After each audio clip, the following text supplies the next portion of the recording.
Let's do a quick unboxing of this Echo Show 5. Now this product's been out for ages and the price varies wildly, as we can kind of see here.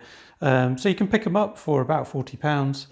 Just keep an eye on the pricing, because it does go back up quite drastically to about 65, maybe more in sometimes like up to 80. So just make sure you get it on the deal, and let's have a look inside the box, see what you get. Okay, so that's the unit itself, covered in plastic, but we've gone for the white colour here. There is a black colour that's also available, and we'll have a look at that in a minute. So let's get the plastic off.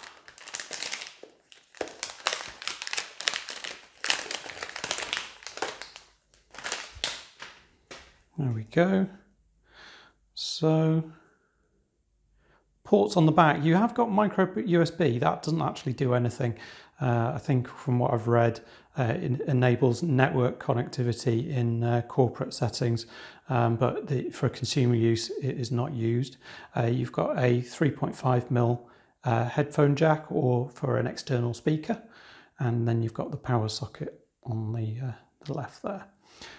Around here you've got a mute button. The button lights up red when that's muted. Then you've got a couple of microphones, plus and minus for the volume, and then you've got this cover here for the camera. So that's a physical cover, so that is quite neat for privacy, and that kind of goes red underneath. Okay, so let's have a look, see what else is in the box.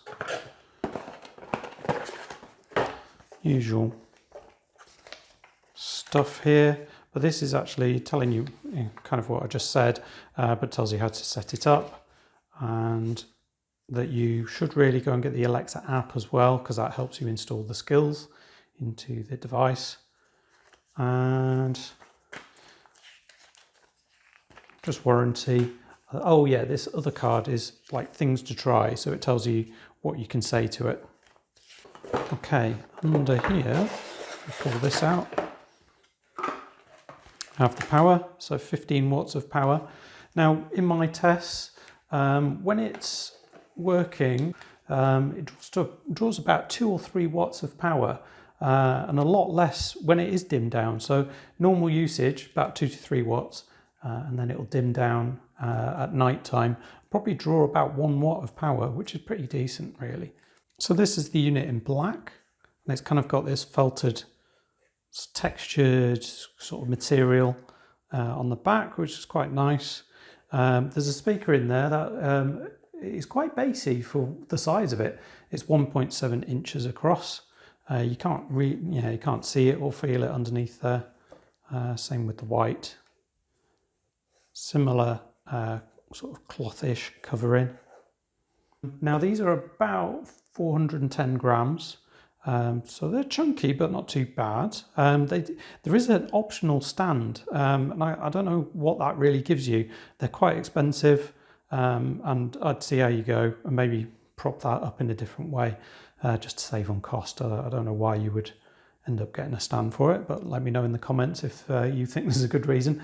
Now, this cable is pretty thick, and the thing that I've had problems with, we've got a couple of these now, is just it springs back into position. It's thick, and it just pulling it back out there, and it still kind of goes back into place. So it's not great to work with.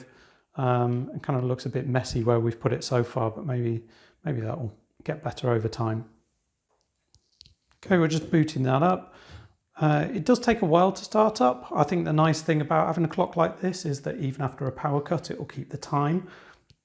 And it's not portable in any way, really. I mean, you could attach it to a power bank and take that out, but because of the power cord and it not being micro USB or anything like that, you're going to have to hack together a way of powering it from the barrel connector.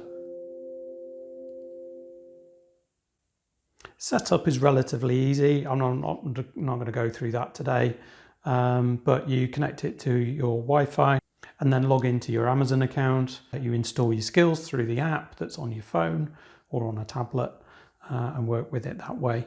Okay, so now we've got one up and running. As you can see, the microphone mute button there, nicely indicating that you've muted it, and you get that red strip at the bottom. That is red. It looks kind of yellowy on the video here. Camera off. It gives you a notification too. Turn all those back on. Like all the clock faces are great. The kids really like selecting different ones out of the quite a wide selection of different ones, and then you can configure it to be analog or digital. Do what you like in there. I think YouTube would have been a big bonus on here, and you are really limited to the video apps that are available. I did notice Netflix on there, and I guess it might be all right if you haven't got a tablet around to do a bit of Netflix on there.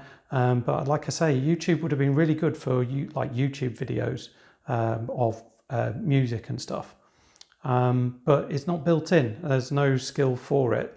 You end up having to use the Silk web browser or the Firefox mobile web browser, which is kind of built in. So that's not particularly great. It is a touch screen, so you can kind of swipe in from the sides and look at your music or alarms. It is a Bluetooth speaker as well, which I think is really quite handy.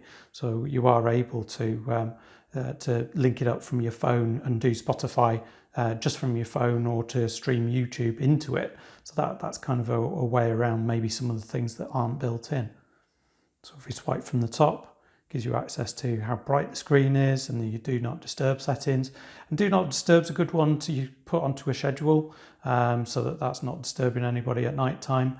And there's also a night display, which uses a kind of different version of the clock, which is very low intensity, works well in complete darkness, and is not bright at all. So that's worth setting up as well, and that works on the schedule too. Another thing that's worth setting up, if you go into settings and then go to home and clock, and then home content. Now you might find normally it's quite distracting as it flicks through, showing you like news headlines, pictures and all sorts. If you just go into home content and turn every option off, and then at the bottom turn off rotate continuously, and I find that that's a lot less distracting, especially if you're using that like in a living room or something. I hope you found this useful. I think it's a good gadget to have for the price, especially. It's a good like bedroom clock.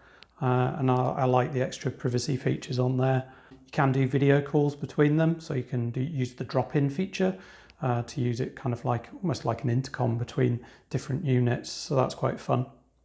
Anyway, thanks for watching. Let me know in the comments what you think and whether you found some good uses for this, and I'll see you next time.